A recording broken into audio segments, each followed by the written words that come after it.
wabarakatuh.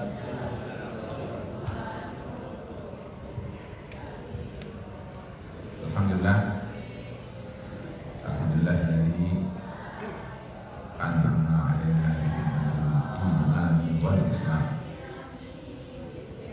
Asyhadu an la ilaha illallah wahdahu la syarika lah wa asyhadu anna Muhammadan abduhu wa rasuluh.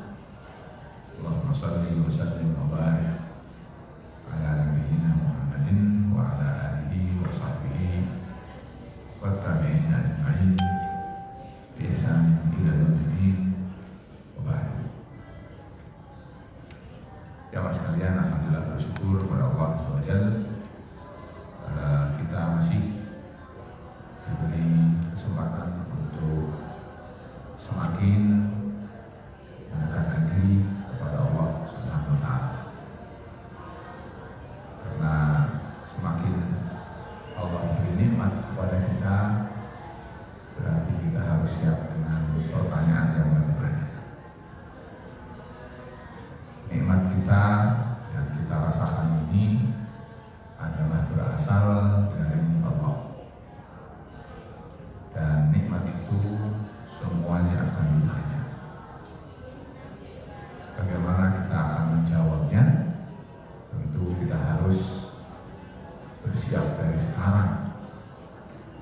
Jangan sampai ada nikmat Allah ketika ditanya namun kita tidak bisa mempertanggung jawabannya. Para jemaah sekalian, untuk itu kita teruskan pengkajian kita tentang dosa-dosa yang harus kita hindari. Jangankan yang besar, yang kecil sekalipun jangan sampai kita meremehkannya. Kita masih ingat dan saya pernah sampaikan bahwa ada kaidah yaitu la kabirata ma'a al-istighfar. Tidak ada istilah dosa besar kalau kita mau memohon ampun Allah Subhanahu wa Ta'ala, artinya mau bertaubat. Tapi sebaliknya la saghirata, tidak ada istilah dosa kecil ma'a al-istimrar. Kalau kita terus melanggengkan dosa yang kita anggap kecil. Di mudah-mudahan yang kecil kita tinggal, kita hapus dengan berbuat kebajikan, karena perbuatan kebajikan kita itu akan menghapus kesalahan yang kita perbuat. Allah berfirman, innal hasanati yudhibnas sayyi'at, bahwa kebaikan yang kita perbuat itu akan memergikan, maksudnya akan menghapus as-sayyi'at, perbuatan-perbuatan buruk yang mungkin pernah kita lakukan. Kalau dosa besar, tentu harus kita selalu bertaubat kepada Allah, dan jangan sekali-kali kita mengaku bahwa kita tidak berdosa. Karena Rasulullah saja yang maksum, yang sudah diampuni dosanya yang lalu dan yang akan datang, kata Rasul, inilah astaghfirullah, sungguh aku memohon ampunan Allah Subhanahu wa Ta'ala bil yaumi, dalam satu hari, aksar min sab'ina marrah, lebih dari 70 kali. Itu Rasulullah. Bagaimana dengan kita? Berapa kali kita mohon ampun kepada Allah SWT? Karena itu, pada sekalian, kembali pada tadi yang saya ingatkan bahwa jangankan yang besar, yang kecil pun kita harus menghindarinya. Ada perkataan Imam Ibnu Jauzi, tapi saya lanjutkan kepada pembahasan kita supaya tidak panjang. Dosa besar yang akan kita masuki pembahasannya, dalam artian masuki bukan berarti kita kerjakan, adalah urutan ke-38.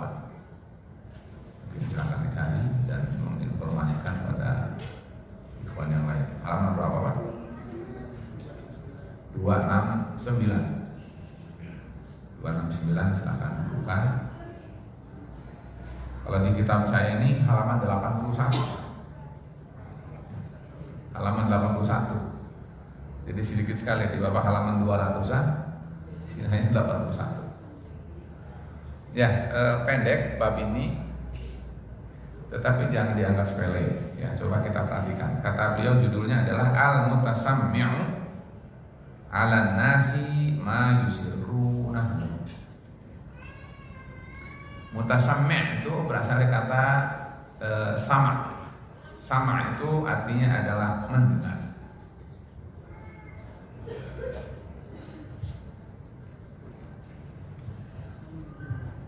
Dua kata saja yang saya sampaikan disebut dengan al-mutasammi'. Berasal dari kata sami'a. Sami'a artinya adalah mendengar. Mutasammi' itu kalau di letter itu artinya adalah nguping. Jadi kalau mendengar kan seperti kita normal mendengar, betul? Kalau namanya insat, ada lagi namanya insat.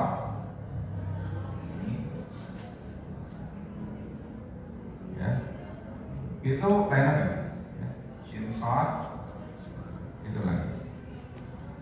Insat itu begini sambil memiringkan ke tempat sumber suara. Jadi apa namanya? Ada yang bicara.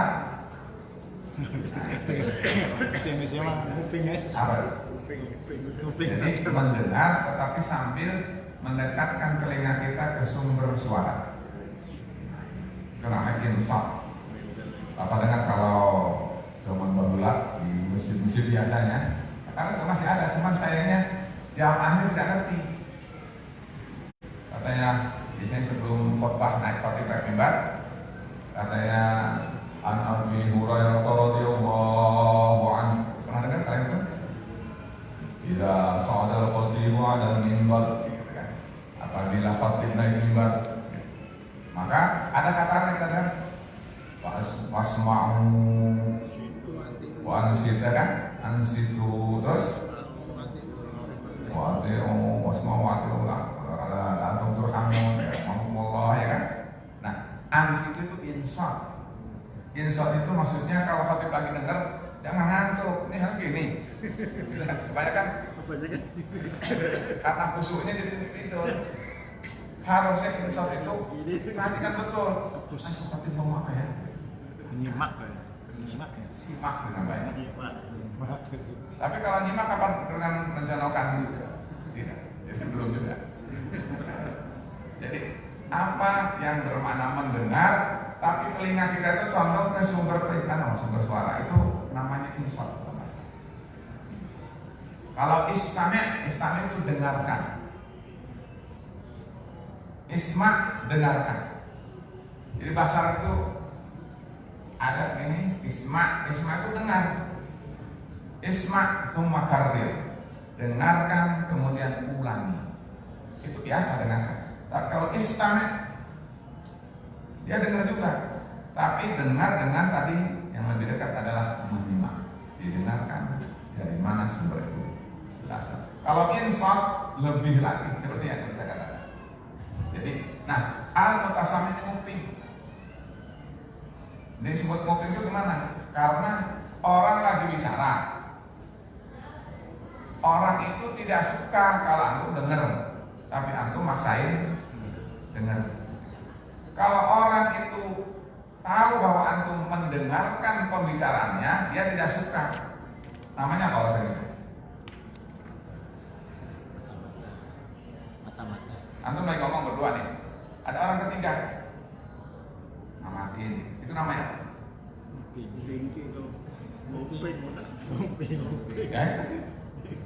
ya, jadi ada dua pihak yang sedang berbicara atau tiga pihak, tapi antum bukan bagian dari komunitasnya. Antum tiba-tiba ikut campur, ngumpulin data, itu namanya mutasammi. Lalu ada kata di situ kalau bahasa Arab ya Pak, ada namanya yusirrunahu. Yusirrun. Sir itu adalah rahasia. Jamaknya asrar. Jamaknya adalah asrar. Jadi rahasia. Ma yusirrun, ma apa-apa yusirrun yang mereka serahasiakan. Berarti kalau gitu tidak suka kalau antum tahu, betul tidak? Tapi antum mumping, itu dosa. Ingat ini poin berapa dosanya? 38. Nah, jadi kata Imam Ghazali itu dosa itu. Berarti kalau gitu, kalau kita tidak ingin dosa, berarti kita tidak boleh ikut campur kalau kita tidak dilibatkan. Itu hebatnya sih. Betul tidak? Ada unsur harga diri di situ, betul tidak? Kan harga diri. Ada unsur amanah di situ, rahasia orang. Semakin antum banyak tahu rahasia orang, semakin antum beban. Karena apa? Rahasia orang itu aibnya orang. Aib orang itu antum tidak boleh buka. Kalau antum buka, ribah namanya. Jadi masalah. Jadi lebih baik tidak tahu daripada tahu. Tapi ada orang yang tabiatnya ingin serba tahu urusan orang. Bahkan bila perlu pasang namanya kaki dan tangan. Katanya kaki tangan, betul tidak? Dipasang sengaja supaya tahu urusan orang. Kalau bahasa negaranya disebut apa? Mata-mata. Spionas. Mata ya. Kalau bahasa mata itu ain. Ain. Jadi ain. Atau yun. Ya. Dalilnya adalah satu kata saja yang diambil dari ayat firman Allah surat Al-Hujurat ayat ke-12, yaitu kata wala tajassasu.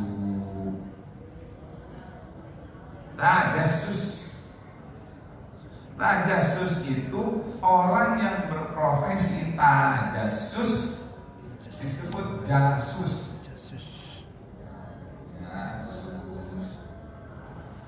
Jamaknya jawasis. Bisa cepat ya. Jawasis. Apa bahasa Indonesia apa?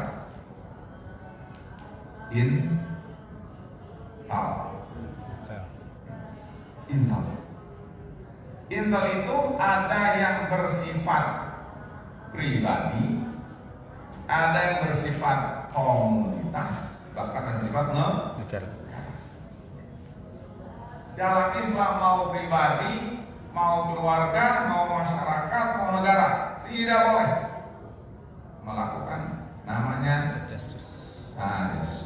Secara umum hukum asalnya adalah tidak boleh tajassus. Tidak boleh ingin tahu urusan orang, tidak boleh. Dalam bahasa Arab Pak, ingin tahu urusan orang yang bukan urusannya dan dia tidak perlu tahu, tapi dia berusaha untuk tahu, dan kalau dia tahu kurang berguna, namanya adalah fudul. Istilahnya namanya fudul. Di kita itu banyak sekali fudul Pak. Fudul itu antum tuh kalau nggak tahu itu nggak apa-apa. Bahkan kalau pun tahu itu tidak bermasalah bagi antum itu. Jadi lebih masalah tidak tahu daripada tahu. Bahkan bisa jadi termasuk dalam fudul itu adalah disebut dalam bahasa kita itu orang itu namanya basa. Misalnya ada orang kita papasan di jalan, tahu bahwa orang itu pulang kerja, lalu bilang pulang kerja Pak, pulang kerja, betul tidak? Nah, pertanyaan seperti itu bermanfaat kan? Ada bisa nggak bermanfaat? Pulang kerja Pak, dari arah pulang, betul. Nah seperti itu termasuk dalam kategori wudu. Nah, apalagi yang lebih dari ada nggak kayak gitu di kehidupan kita? Banyak. Nah, jadi Islam itu Pak Assalamualaikum. sangat ngitung. Mulut kita ini harus yang beruntung saja kalau mau ngomong itu. Yang untung saja yang ngomong. Kalau nggak untung diam. Makanya kan perintahnya apa kata Rasul? Maka yu'minu billahi wal yawmil akhir falyaqul khairan aw liyasmut. Barang siapa yang beriman kepada Allah, beriman kepada hari akhir, maka bicaralah yang baik. Atau kalau tidak bisa baik berarti hukum asalnya adalah apa? Kalau bicara itu baik. Kalau dipahami dengan terbalik yang namanya mukhalafahnya, berarti hukum asal tidak boleh ngomong. Betul kan? Sampai tahu posisi bahwa dia adalah omongan itu bermanfaat baru di. Kalau tidak berusaha tidak bermanfaat tidak berusaha. Bapak sekalian, itu adalah Islam. Walaupun di awal perkataan kalau di situ ada Pak, kata Imam Adz-Dzahabi wala anha laisat bikabirah. Bisa jadi sikap ini yaitu apa tadi al-sami atau muping itu kata beliau bukan dosa besar. Jadi Imam Adz-Dzahabi sepertinya ragu, betul tidak? Ragu. Bisa jadi bukan dosa. Tapi kalaupun bukan dosa besar, tetap saja Imam Adz-Dzahabi menuliskan di sini adalah sampai tidak kurang dari 76 dosa besar. Jadi kalau kurang ini berarti berapa? 75. Gimana? Dalam kehidupan kita Pak, ada ranjau 75. Gimana caranya? Hati-hati. Dalam kita berjalan ini ada 75 ranjau di depan kita. Gimana? Hati-hati. Aduh. Kayaknya kalau tidak perhitungan Pak. Karena itu seorang muslim itu harus bertakwa kepada Allah Subhanahu wa taala. Karena itu ketika Ubay bin Ka'ab ditanya oleh Umar bin Khattab radhiyallahu anhu tentang takwa, beliau nanya, kata beliau, "Ama salaka tariqan dza syauqin?" Wahai Amirul Mukminin, apakah engkau tidak suatu hari berjalan di atas jalannya itu penuh duri? Umar bin Khattab menjawabnya, sambat. Aku buka lengan baju, aku singkat. Maksudnya apa? Hati-hati. Hati-hati dan Jadi Bapak Ibu sekalian, tetap aja tidak mengurangi kehati-hatian kita dalam, tetap kita harus hati-hati karena apalagi perintah dalam ayatnya wala tajassasu. Jadi sebetulnya ayat yang dibawa oleh beliau tetap memberikan tendensi bahwa tajassus itu hukumnya dilarang dan hukum asal dari larangan adalah haram. Jadi tetap tidak keluar dari haramnya. Tajassus hukumnya haram. Kalau urusan misalnya ada musuh, ya tidak. Kemudian kita mengetahui musuh, itu adalah tajassus yang disyariatkan. Itu nanti dibahas dalam ilmu kemiliteran.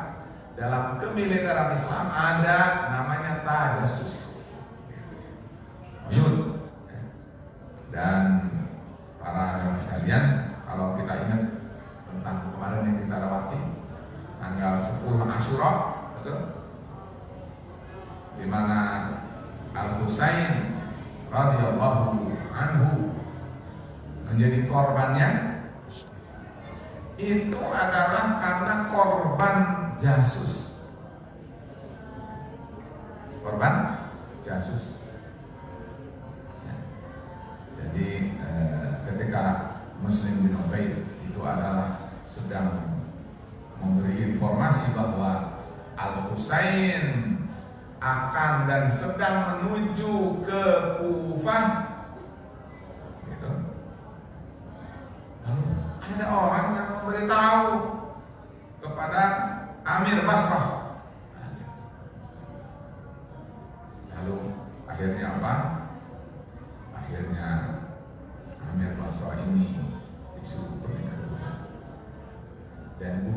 Kufahnya disuruh mengundurkan diri atau dipecat, namanya An-Nu'man ibnu Bashir radhiyallahu anhu, itu adalah sahabi. Nah, pada saat begitu di sini ini kenapa datang dari Basrah ke Kufah ini? Adalah karena informasi. Jadi hati-hati, jasus ini berbahaya sekali. Kalau dia adalah untuk kemaslahatan Islam dan kaum muslimin, maka itu bisa jadi pahala besar. Rasul ketika perang Badar atau setiap perang Khandaq atau Ahzab juga menggunakan namanya adalah skill disebut dengan intelijen. Sampai Rasul hanya tahu berapa banyak pasukan Quraisy atau orang Mekah yang datang ke Madinah untuk menyerang dan memerangi kaum muslimin. Itu dari hitungan unta yang dibawa. Betul tidak? Siapa yang tahu tentang hitungan unta itu? Jasus. Memberitahu para Rasul, sekian unta yang dibawa. Jadi apa namanya, insting kalau bahasa kita ya, sebagai seorang prajurit, sebagai seorang tentara yang berpengalaman menjadi tentara pada masa sebelum Rasul jadi Rasul, betul tidak? Kan Rasul adalah patriot, betul tidak? Sebelum menjadi Rasul, begitu dengan sekian orang. Nah, pada sekalian jasus ya. Jadi kalau untuk keperluan itu bahasannya namanya al-harbu khid'atun. Perang itu adalah tipu daya. Nah, itu kan bahasannya. Tapi kalau dalam kebiasaan biasa, dalam posisi aman, dalam posisi tentram, ada orang yang mungkin ingin tahu urusan orang dan ingin campur urusan orang, hukum asalnya adalah dosa. Kalau sekarang jadi kerjaan, kalau yang sekarang jadi kerjaan, bagaimana mengintip, ya, atau meneropong aib orang untuk menjadi pintu rezeki. Ada yang sekarang? Ya, viral banget. Aib orang itu jadi komoditi sama sekali. Karena tadi iman orang itu tidak tahu sama sekali tentang hukum ini, atau orang itu memang mengatakan bahwa kita harus toleran terhadap cara sumber rezeki orang. Kan ada nih yang mengatakan katanya sekarang ini, ya kan, korupsi kan pintu rezeki, gitu.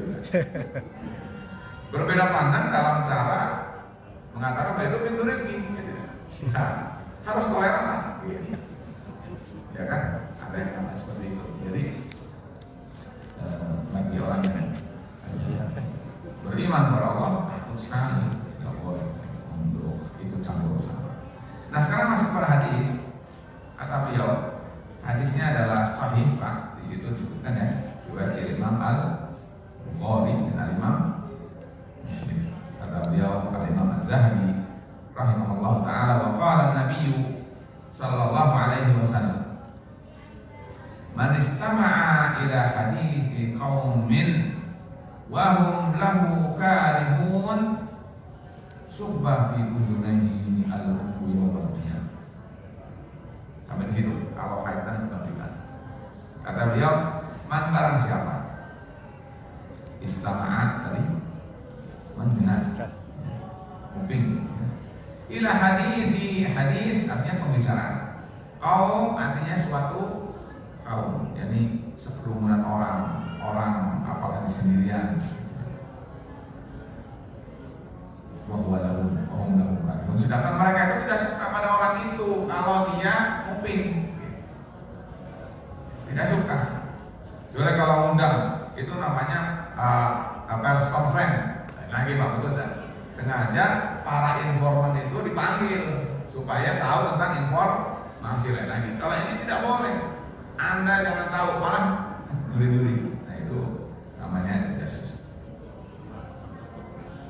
Maka besok ya akan dituang telinganya itu pada hari kiamat oleh tentu timah yang berasal dari hati mereka. Jadi karena itu ancaman, maka sebetulnya sudah termasuk dosa besar. Kembali kepada mana dosa besar? Kalau sekalian bahwa kalau suatu dosa itu mengandung ancaman siksa di dunia, hukuman eksekusi di dunia, atau hukuman di neraka, berarti itu adalah termasuk dosa besar. ini sudah termasuk. Hanya rahmahnya Al-Imam Al-Dhahabi kali mengatakan wala'ala laisa bikabir, ini tidak termasuk dosa besar. Jadi kalau sekalian tahunya bahwa itu dosa besar karena tadi bahwa ini diancam azab dengan pada sedemikian rupa kerasnya pada hari ya. Lalu ada lanjutannya sedikit. Kata beliau, "Waman sawwara suratan," ini pekerjaan seniman, ya, artis, art. Man barang siapa, wa dan man siapa? Sawwara itu menggambar. Suratan, satu gambar saja. Surah itu kan isim mufrad muannas, betul? Satu gambar. Jamaknya suwarun. Suwarun. Kalau ada begini Pak, ya, suratun itu gambar. Jamaknya biasanya suwar. Tapi kalau surun, maka jamaknya aswar. Kalau aswiroh dan lagi ini saja. Jadi suratun itu gambar. Kalau banyak gambar namanya suwarun. Kalau sur pakai sin artinya pagar. Ada bedanya Pak? Sod dengan sin. Kalau baca sod maknanya apa tadi? Gambar. Tapi kalau sin pagar. Pagar. Itu namanya sur. Bahasa Arabnya. Kata beliau, barang siapa yang menggambar satu gambar saja, apa ancamannya? Kata Rasul, udzibah. Udzibah itu berasal kata azabun. Dan udzibah itu fi'il madhi lalu majhul. Kalau azaba mengazab, kalau udzibah diazab. Siapa yang diazab? Menggambar. Orang yang bahkan bukan sampai di situ. Wa kullifa, dan dibebani, diperintahkan, disuruh an yanfukha fiha ar-ruh. Yanfukh itu meniup. Meniupkan pada yang digambar itu ruh. Ruh artinya nyawa. Oleh Allah besok, ya fulan yang menggambar, coba tiupkan nyawa kepada hasil gambarmu.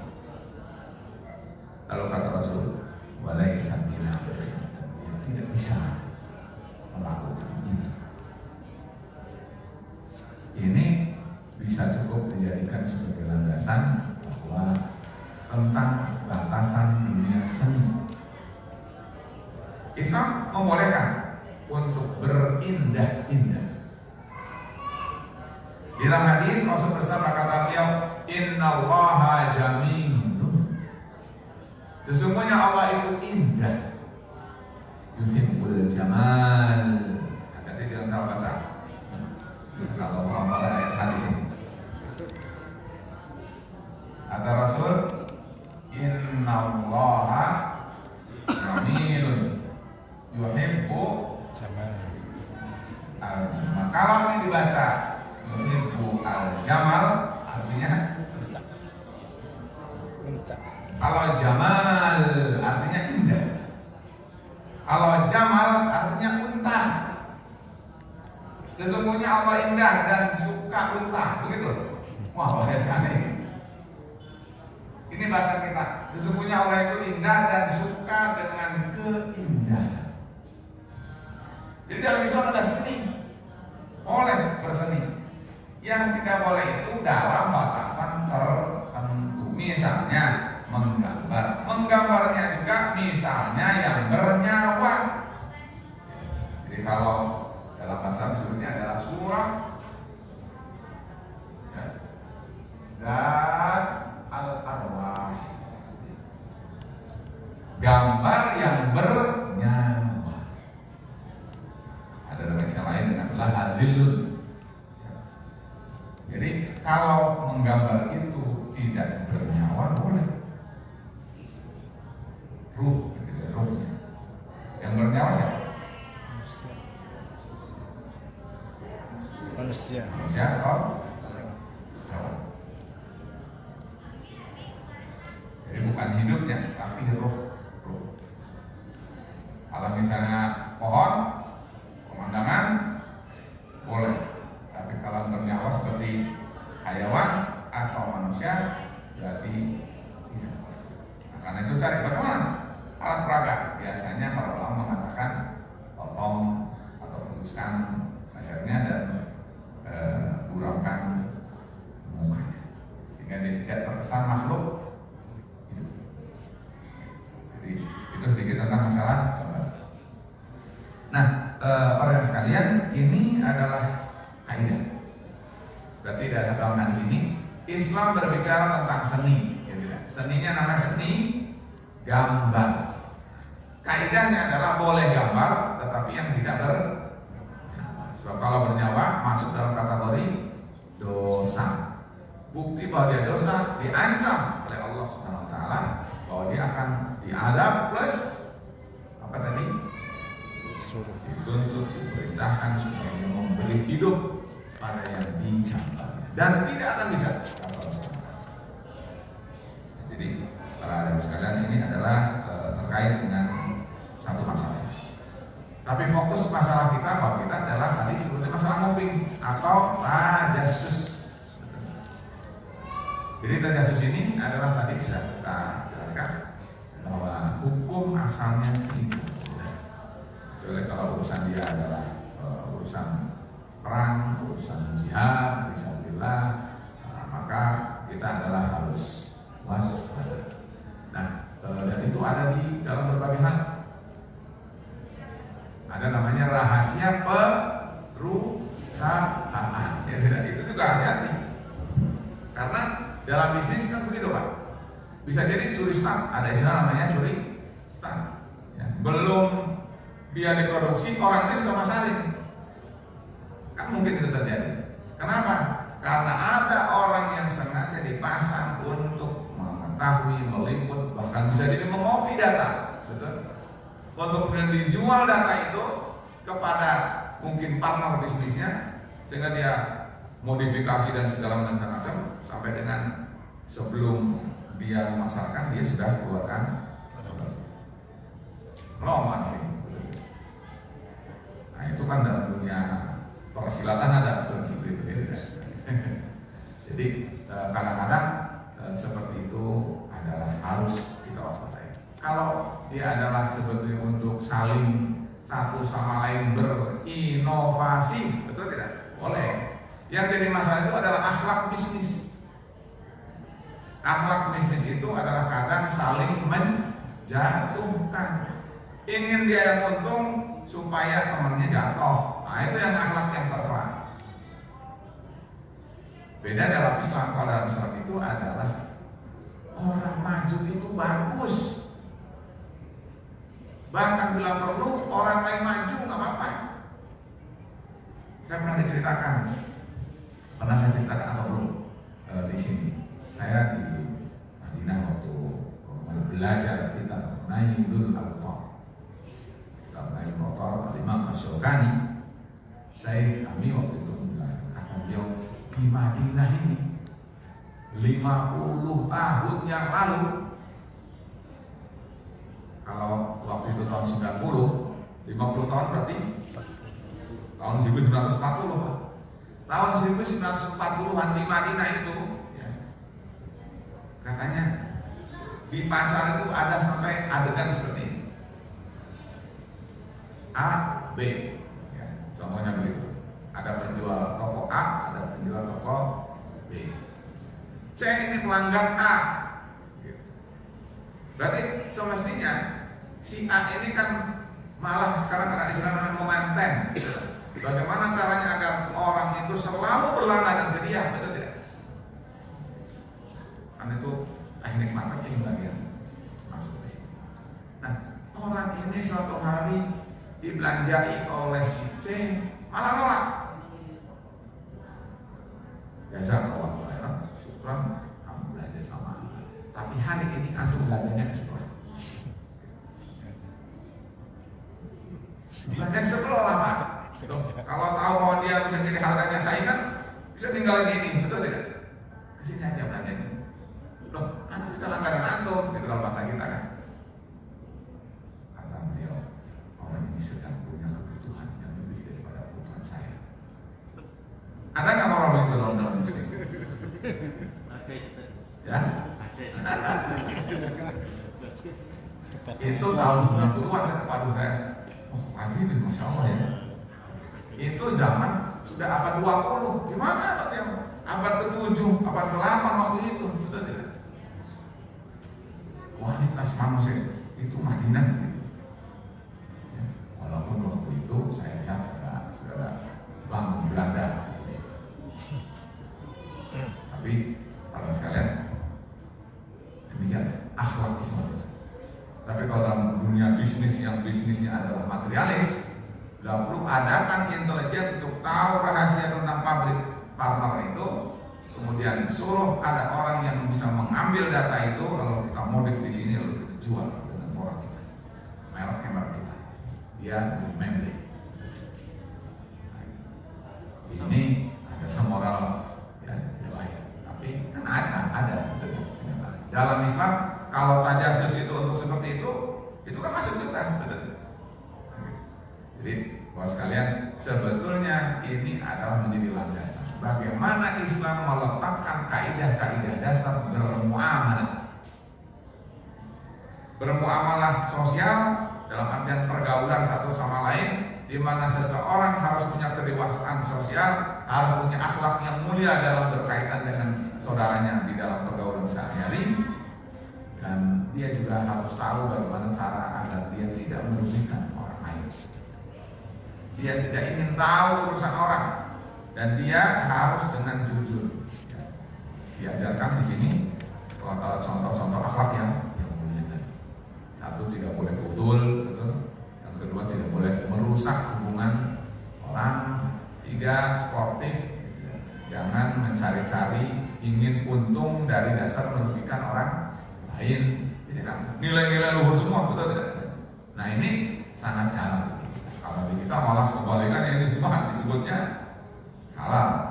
Jadi para jemaah sekalian harus dan itu tentu didasarkan pada iman yang tinggi, spiritualitas yang tinggi. Kalau itu tidak ada, wah, makanya Bapak dan Ibu sekalian, kalau sekarang ini adalah akhlaknya yang krisis, sudah berikutnya adalah yang lainnya rusak.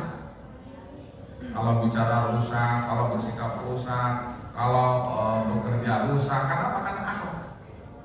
Ya, karena itu, teman sekalian, akhlak itu adalah sangat penting karena dia bisa menjauhkan pada perkara yang disebut dengan qabih. Qabih itu buruk. Qabih itu adalah tidak terpuji. Sebaliknya dia selalu saja mendekatkan pada perkara-perkara yang dia disebut mahmud, sebutnya adalah terpuji. Itu akhlak. Dan akhlak itu adalah dalam Islam, kata Imam Ibnu Qayyim, ad-dinu kulluhu khuluqun.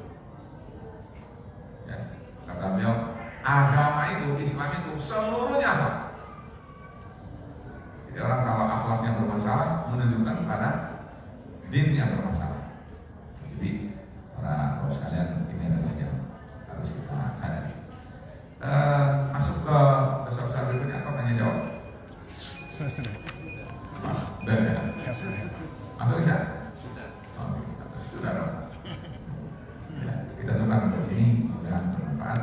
Jangan ada sus, karena itu adalah merugikan, bukan menguntungkan. Wassalamualaikum warahmatullahi wabarakatuh.